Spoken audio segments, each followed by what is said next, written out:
Where there is legitimate, and no, I do not believe the governor of the Bank of Canada should be fired, just to put that on the record. Where there is legitimate debate and criticism, I think, is over the response to the pandemic. And as we came out of the pandemic, the response to inflation, and they're interconnected. Some say, no, we spent just the right amount of money. Others say we put too much stimulus into the system, which fanned the fires. I'm in that second camp.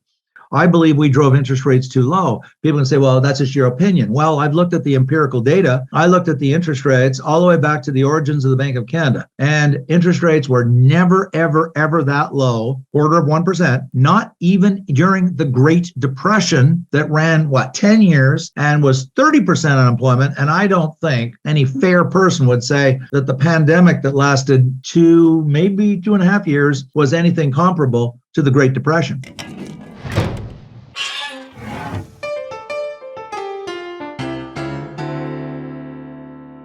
Sticker shock at the pumps and the grocery stores, the number one issue for Canadians, according to Ipsos Research, with 8 in 10 worried a recession is on our financial horizon. Anyone who's had to fill up or pick up staples at the store has seen their buying power reduced. The latest inflation numbers peg the cost of living at 7% for August. That's down marginally from the previous month. Now, the Bank of Canada has been aggressive in hitting the brakes on an overheated economy, hiking the prime rate in dramatic fashion, which has seen a somewhat cooling of our scorching housing market. Economists do expect inflation to remain above 6% through the end of this year. Fuel prices and shelter have seen a bit of a dip, but grocery prices, they remained at their highest level since The Empire Strikes Back hit the big screen in 1981. Our unpublished vote question asks, do you feel the Canadian economy is on track for a recession? Yes, no, or unsure. You can log on and vote right now at unpublished.vote. Coming up on the Unpublished Cafe, we'll chat with Ian Lee at the Sprott School of Business at Carleton University, as well as Moshe Lander of Concordia University. But first, I'm pleased to be joined by Mustafa Askari. He's chief economist at the Institute of Fiscal Studies and Democracy at the University of Ottawa. And Mustafa, a lot's been made of the Bank of Canada's efforts to curb inflation through hiking interest rates. Will that be enough? Well, it will be enough in the sense that over time, this is obviously going to impact consumers' behavior. They have to pull back on some of their spending, given the rise in interest rate that's going to hit those who have credit card loans, those who have mortgages, and obviously they have to pay much higher rates. So somehow their budgets have to be adjusted to that. So that's the way it's supposed to work. It's not going to work right away. It's going to take time for those interest rates to affect demand and bring inflation down.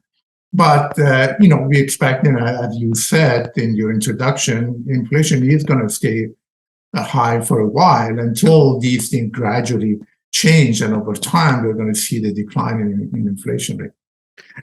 Can the Bank of Canada raise interest rates too much that it's going to have a real detrimental impact on the economy?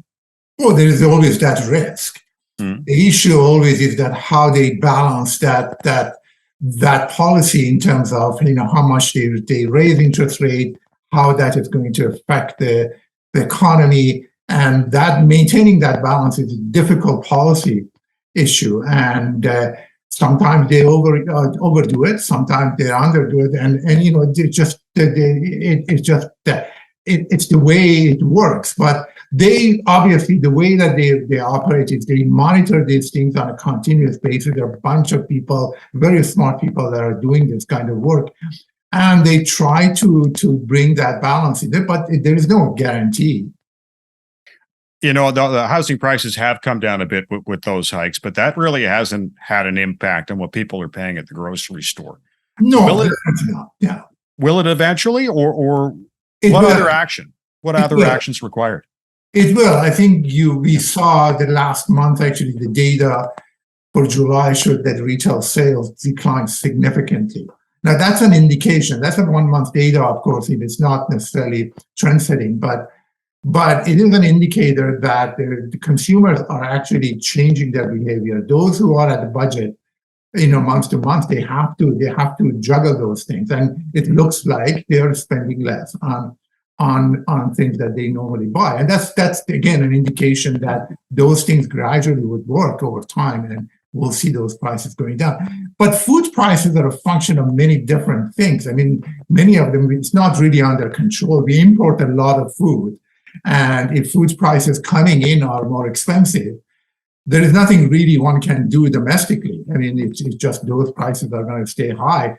If there are issues with supply in California or in other countries that provide those food to us, then those prices will stay up high. I mean, it is what it is, really.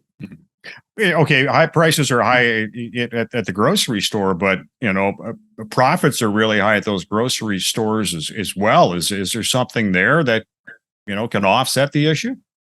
Well, I mean, offset an issue, you mean that if they can bring their margins down to help consumers? Yes, they can. But again, I mean, we are living in a country where the prices are not determined by the government. The prices are determined by each, company and those producers and importers and wholesalers and retailers.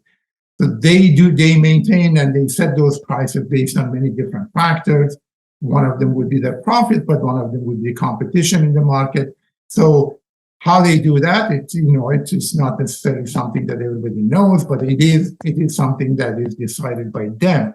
And whether they can bring their margins down, that depends on the competition that they have in the market. And if they do have competition, they bring the margins down. If they don't have competition, there's really no way for them to do that. The oil and gas industry in Canada is thriving right now. Is there an opportunity there for the federal government to pick up more revenue?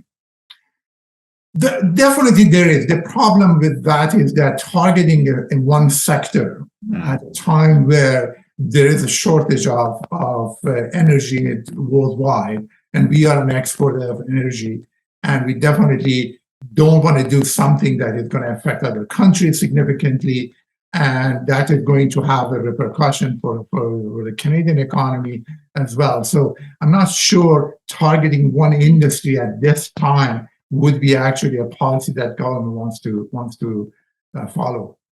Globally, in your perspective, how does Canada look economically compared to other G7 nations? Actually, it's interesting because the most recent projection by the International Monetary Fund, which they do it on a sort of regular basis, put Canada actually at the higher growth rates this year and next year relative to other G7 countries. There is a decline in the growth rate relative to a few months ago, but Canada had a higher growth rate than the other G7 countries, higher than the US, Germany, UK, and even Japan. So, I mean, in that sense, whether that's correct or not, who knows? I mean, these are projections. Projections always, there's uncertainty about them, but at least, that's an indication that we are not necessarily doing as bad as some of these other countries. And part of it could be that we are an exporters of energy and commodities, and those are the ones that are very at high demand right now. So we are doing really well in that front. Many are concerned Canada will go into a recession. Do you feel that way? And if so, will it be a hard or a soft landing? I think even if there's definitely going to be a slowdown in the next few quarters in Canada. There is no doubt about that, because we are seeing the US going down, and Europe is really in a tough situation. So those things will affect us, no doubt. Whether it's going to be a recession, probably not. Even if there is, it's going to be a mild one. And from what I see from the data, I mean, we just got the GDP number for July, which was positive. And that's a good indication. The start of the third quarter is a positive number. So we may see, again, a slower growth in the third quarter than we had in the second quarter, but probably not a recession. But again, these things are subject to significant uncertainty. Things are happening outside Canada. The Ukraine war seems to be dragging on and getting actually worse. And those things could affect the Canadian economy significantly. And so, I mean, there is that uncertainty always out there. Mustafa, I want to thank you for joining us. Well, thank you very much. It was my pleasure. Mustafa Askari is chief economist at the Institute of Fiscal Studies and Democracy at the University of Ottawa. The federal government's announced additional spending to help out during this troubling time, such as doubling the GST rebates for 6 months, the dental benefit for kids under 12, and a hike in the housing benefit for those on the edges. Moshe Lander is professor of economics at Concordia University, and he joins us now. And Moshe, those efforts will put more money in the pockets of some Canadians, but by putting more money out there, is this just not going to continue to heat up the economy? Exactly right. It's inflationary in nature. It's going to put more money at a time when, if the government really wants to help limit the effects of inflation, they should be spending less. I think the problem is that the political calculation is to say to Canadians, we're going to put our hands in our pockets and do nothing and let you work your way through this, is just unattractive, especially when you're being propped up by a party that insists on spending as the way to implement government policy. Canada's in a bit of a strange position, is it not? We've got high inflation, we have low unemployment, and plenty of job opportunities. What does that all add up to you? It adds up that at some point we're going to see wage inflation. Right now, we've been able to escape the worst possible outcome, which is inflation in prices spills over into inflation in wages. And if wages start going up, then that means business costs start going up, which means another round of inflation where they're going to have to pass on some of that in the form of higher prices.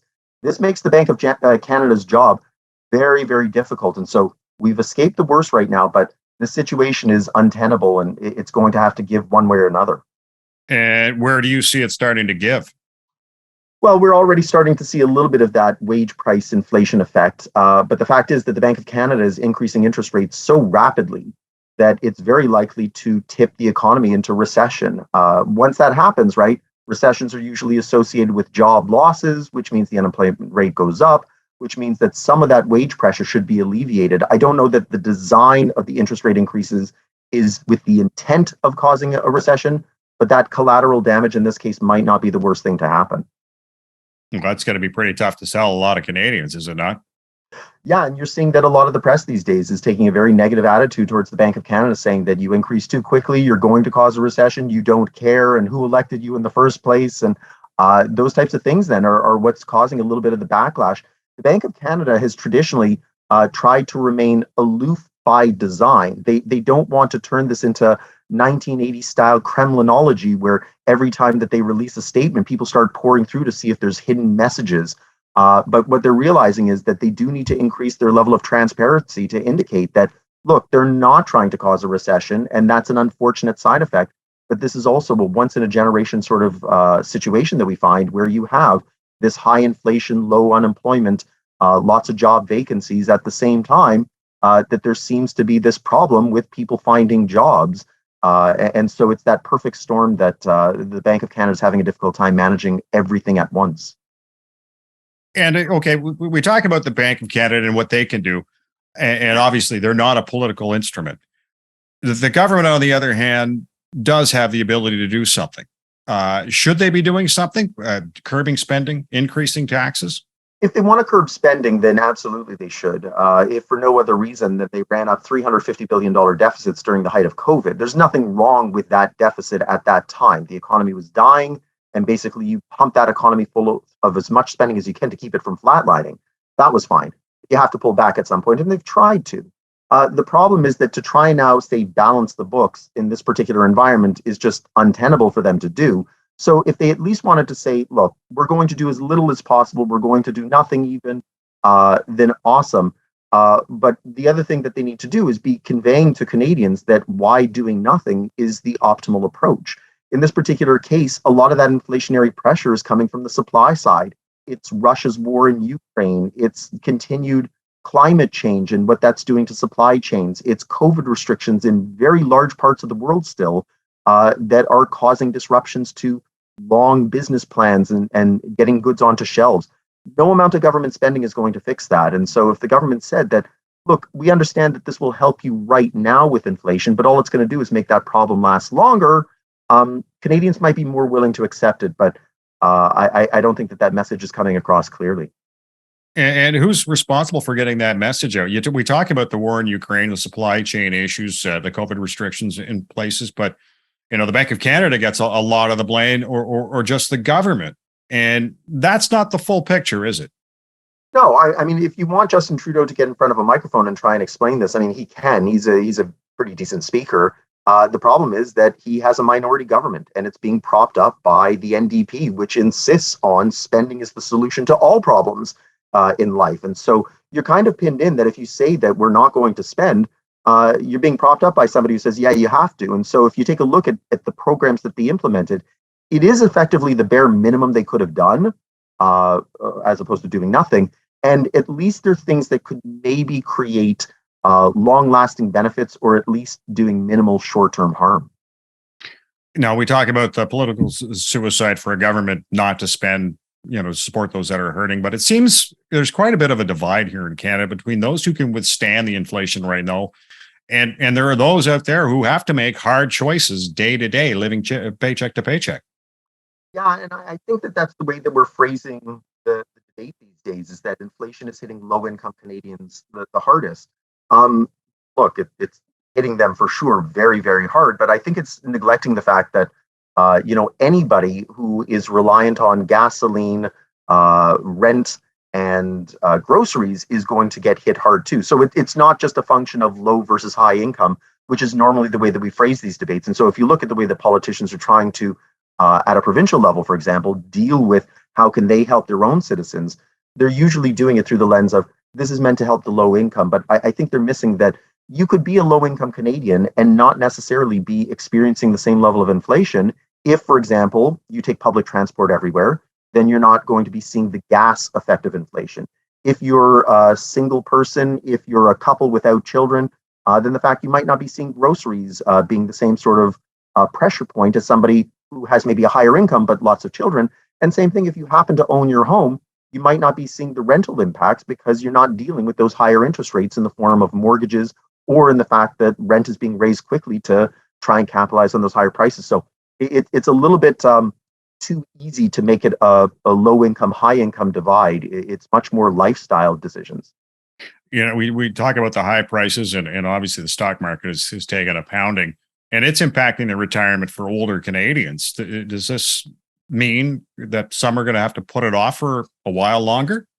Yeah, and let's not mix this then as being an inflationary issue either, right? The stock market goes up, the stock market goes down. It crashed 10 years ago, and it crashed about 10 years before that, and about 10 years before that. It seems to come in cycles. And so, when you choose when you're going to retire, that's a decision that you start really thinking about probably in your 50s, and start kind of putting in the pieces to get there so that you can get out in your 60s. The problem is that, yeah, just sometimes the stock market turns at the wrong moment. And next thing you know, you're either having to backtrack, or the worst case scenario is you just retired and that job is now no longer available. And all of a sudden you find that your pension is now washed away. Inflation can be doing some of that damage too then, and that if that pension that you're receiving is being eroded because your purchasing power is being lost, then you could be being doubly hit in this particular circumstance. Many Canadians are worried about a recession. Are you? And if so, do you think it'll be a hard or a soft landing? So am I worried about a recession? I think that we're going to have a recession, Okay. but it doesn't worry me. I'm actually one of those people who thinks that recessions are not necessarily the worst thing to happen. The Canadian economy survived COVID, and it came out of it rather well. The fact is that there's a lot of businesses that have very sketchy business plans that were kept afloat by government largesse. And so, we're finding that, for example, the food and beverage industry hasn't fully recovered. And maybe that's because COVID made us realize that, I don't feel like getting dressed to go to a restaurant, or I don't like the idea that I have this guilt of adding on 18, 20, 25% tips when I can have it delivered to my door. I can sit there in my t-shirt and shorts and watch Netflix and have a nice evening without having to go out. So if those industries are being propped up, what a recession is going to do is lay them bare and say, all right, you're done. What happens is the labor and the capital in those industries get released out into the economy, and somebody's going to come along and pick at that carcass and say, I can put this to better use. That's what allows us to come back stronger. So I actually kind of welcome a recession. I feel terrible for the people that lose their jobs. I feel terrible for the businesses that go down. But recessions are necessary, just in the same way that we sometimes need to sleep off a rough weekend, or we need to make sure that we take some extra time to take a step back. What allows us to come back stronger. In terms of whether it's going to be a soft or a hard landing, I imagine it's going to be reasonably soft because we're coming at it from a very, very strong position. So given that unemployment is very low, given that we have seen what COVID had to offer and we showed our resilience. Even if we have a recession, you know what? We can take it on and we'll come back on the other side stronger. Moshe, I want to thank you for joining us. Anytime. Moshe Lander is a professor of economics at Concordia University. A recent Scotiabank report feels there's room for the federal government to get a hold of the rising cost of everything. Ian Lee is an associate professor at the Sprott School of Business at Carleton University, and he joins us now. And Ian, a recent Globe and Mail editorial reflects some of your views on the economy. Too much spending is part of the problem. I'm wondering, could the other problem be taxes are too low? It's a good question you've asked. When I looked at the OECD data, which is the gold standard for doing comparative analysis across OECD high-income countries, we're not at the high end of taxation as percentage of GDP. This is normalized data, meaning comparing percentages, not raw dollars. But we're not at the lowest by any means either.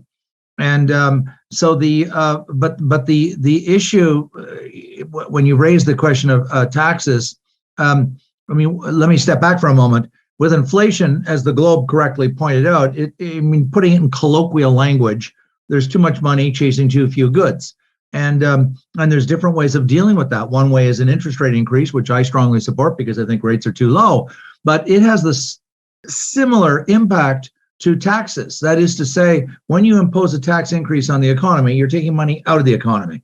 When you put through a central bank rate increase, you're taking money out of discretionary money out of the pockets of people. Both cool down the economy, and so then it comes down to, I don't know. It'll be interesting to hear what Mosh thinks, but it comes down to almost a philosophical difference. Do you think interest rates are philosophically more amenable than taxation? Interest rates tend to go up and down over time in response to economic conditions. Taxes are much more sticky, if I can use a phrase that's normally applied to wages. Taxes are more sticky. Once you put in an HST at a certain level, you don't bring it up and down like you do interest rates. And so taxes once imposed are much more difficult to change. Not impossible, but much more difficult. Whereas the interest rate, I think, is a much more flexible tool as a response to the inflation in the economy today. We've talked money quite a bit on this show, and debt and deficit is always a big concern of yours. How much of inflation in Canada right now is a result of the pandemic spending of the last 3 years? I don't think anyone can quantify it that precisely. I certainly have not argued that the pandemic spending caused it. I've never believed that.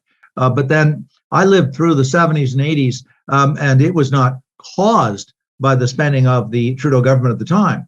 It's widely accepted now that, and even then, I think that it was caused by American policy in both in not raising taxes or interest rates in their gigantic, enormously expensive Vietnam War and the war on poverty. The two together injected enormous amounts of liquidity in the system. But what we did in Canada was, because of the spillover effect, we should have responded because the American economy does have an influence on us. It spills over. We didn't. We continued to run up very significant deficits, and we kept interest rates relatively low when we should have been cooling the economy. That's the analogy I would use in this instance. It's not, I don't believe that this government caused the inflation. It was caused by the blowing up or disrupting of the supply chains, which it was caused by the reaction to the pandemic and imposing lockdowns. Having said that, that does not mean that therefore countries say, well, nothing to do with us. We didn't cause it, so there's nothing we can do. That's not true. We have a central bank for a reason, and it's to deal with those forces or variables, whether they're outside the economy or inside the economy. They enter the economy and impact the economy, and then it becomes, those are issues inside the Canadian economy that they must respond to. That's why the central bank, whether the inflation is caused externally or internally, really doesn't matter. Once you have those inflationary forces, the central bank has to act regardless of where it came from or why it developed. So I think that people are getting caught up on saying, well, who caused it? The government didn't cause it, so therefore they don't have to do anything about it. And the central bank, that's not a legitimate conclusion. Yes, the government didn't cause it, but that does not absolve governments from then reacting to what they face. And we face a red hot economy. And so we drove interest rates, as I said, I believe too low, and it caused people to borrow like crazy and drive up the price of houses. And the government put so much stimulus into the system. I know people dispute this, but the facts are not disputable. We spent, according to Finance Canada, we put over $750 billion of stimulus in because of the pandemic. Well, $300 billion ended up in bank accounts in Canada. That's on the Bank of Canada Monetary Policy Report. In other words, we could not spend all of the stimulus that was injected in the economy, which is evidence to me that we put out too much stimulus. Because if it was really truly needed, we would have spent all of it. You know, a recent Scotiabank report feels the Bank of Canada and the private sector are primarily bearing the brunt of the work right now to reduce inflation. Do you see it that way? Well, I mean, interest rates fall disproportionately on the private sector and on borrowers. I mean, and both business and consumers. Governments, because they have the right of taxation, understandably so. They are to use the very famous phrase by the German economist Max Weber, they have the legitimate monopoly of coercion. And that was a big fancy phrase for saying governments have the monopoly right to tax us.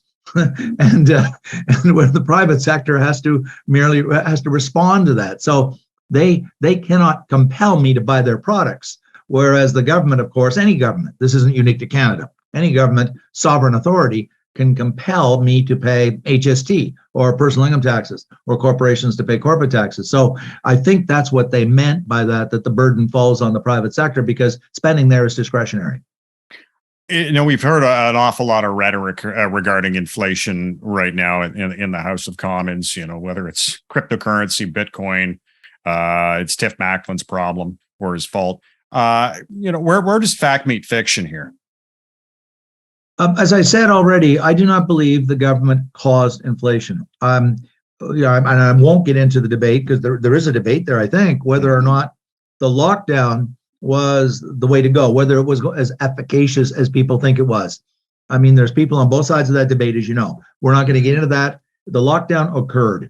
And so as a consequence, governments, that blew up the supply chain. And it wasn't just Canada, it was countries around the world. And so that's where the inflation started from, was the disruption of the supply chain. Where there is legitimate, and no, I do not believe the governor of the Bank of Canada should be fired, just to put that on the record. Where there is legitimate debate and criticism, I think, is over the response to the pandemic, and as we came out of the pandemic, the response to inflation, and they're interconnected. You know, some say, no, we spent just the right amount of money. Others say we put too much stimulus into the system, which fanned the fires. I'm in that second camp. I believe we drove interest rates too low. People can say, well, that's just your opinion. Well, I've looked at the empirical data, and I looked at the interest rates all the way back to the origins of the Bank of Canada. And interest rates were never, ever, ever that low, 0.25%, not even during the Great Depression that ran, 10 years and was 30% unemployment. And I don't think any fair person would say that the pandemic that lasted maybe 2.5 years was anything comparable to the Great Depression. First off, we didn't have the social safety net in the Great Depression, meaning there was no public health care in the 30s. There was no old age pensions. There was no Canada pension. There was no social assistance. It was and I know this, I've talked to my late mother who grew up in Saskatchewan in the Great Depression. And she said, none of the social programs we have today existed. So my point being that we drove the rates too low. And I think that that's not the only reason why house prices went up. There's also separate problems that we're not building enough houses. But it was the catalyst, because you need to be able to borrow large amounts of money to buy a house. And so by driving the rates down that low to essentially zero, 0.25% is essentially zero, it put too much stimulus and put too many people out saying, look, I can get the money for almost zero. There were actually people saying it would be crazy not to borrow right now because the money is so cheap. Christy Freeland said that at one point. And so that, and then the excessive stimulus, it wasn't targeted sufficiently. I've never said we should not have helped anybody. I think we put out too much assistance to companies that did not need it and should not have obtained it. and to people that should not have got it because they weren't, as we know, because it's being reported, there were people who are working who are collecting. So there could have been better checks and balances put in place. And this isn't hindsight 2020. I've been arguing very quickly on this point, Ed. I've been arguing because I've studied the tax system for a long time. We have an incredible system with CRA. It's all digitized, and we rebate to low-income Canadians. We rebate both the GST, properly so, and the carbon tax. How do we do it? Well, we do it through the CRA because we have unbelievably excellent data on every person in Canada, because 31 million Canadians, which is essentially every adult Canadian, files a tax return, and they tell the CRA where they live, their SIN number, their marital status, whether they own a house or not, and their income. So they could have very easily said, the cabinet could have said, the prime minister could have said to the minister responsible for the CRA at the time, look, we want you to send rebate checks called pandemic rebate checks of $2,000 a month to everybody who last year had income below $40,000. And they could have targeted very surgically, rather than the much more crude, SERBs and all the different programs they came up with that was rife with opportunities for abuse. Whereas if you go through the same system that's used for the rebate checks for both HST and carbon tax, it's a very good system. It's been used for years. It's very precise. It's very surgical. And they could have done that. And it would have, I think, saved, we wouldn't have put anywhere near as much we wouldn't have put as much stimulus into the system. Do you see a route out for the Canadian economy to avoid a recession? If not, though, do you see a hard or a soft landing? I think increasingly it's inevitable we will have a recession, partly because we're so joined at the hip to the U.S. We're so influenced, and it looks like there's going to be one there. So I think we will have one, but I'm not one of I know there's some people preaching, doom and gloom and, the end is nigh. I think if we do have a recession, which is increasingly likely, it's not going to be anything remotely close to past recessions. And the reason I'm saying that, this isn't me being Pollyanna and saying, it's the best of all possible worlds, like Candide in Moliere's famous play. It's because we are in a very different world from every recession I lived through from the 70s until now. We have 1 million job shortages. And I think a lot of employers, having just gone through the pandemic, laying off workers, and now they can't get them back. And there's a lot of workers out there, employers, who are going to say, wait a minute, before I go laying people off because the economy has gone into the tank temporarily, maybe I'll keep them on the payroll, even though there's not enough to do, because if I lay them off, I'll never get them back. So I think that the current situation of massive job shortages is going to temper or influence the response of employers across Canada, which will reduce the impact. We can still have a recession, but it will be an unusual recession where GDP can go down, but we may not see unemployment go up dramatically. It'll go up a little bit because small businesses have very little resources and they'll fail. Some will lay off workers. But I think you're going to see larger employers that have more resources keep their employees on the books even as their revenues are declining during the recession, which will mitigate the impact of a recession. Ian, I want to thank you for joining us. My pleasure, Ed. Thank you. Ian Lee is an associate professor at the Sprott School of Business at Carleton University. Our unpublished vote question asks you, do you feel the Canadian economy is on track for a recession? Yes, no, or unsure. You can log on and vote right now at unpublished.vote. I want to thank our guests today, Mustafa Askari, Moshe Lander, and Ian Lee. And I want to thank you for watching The Unpublished Cafe. Stay safe. I'm Ed Hand.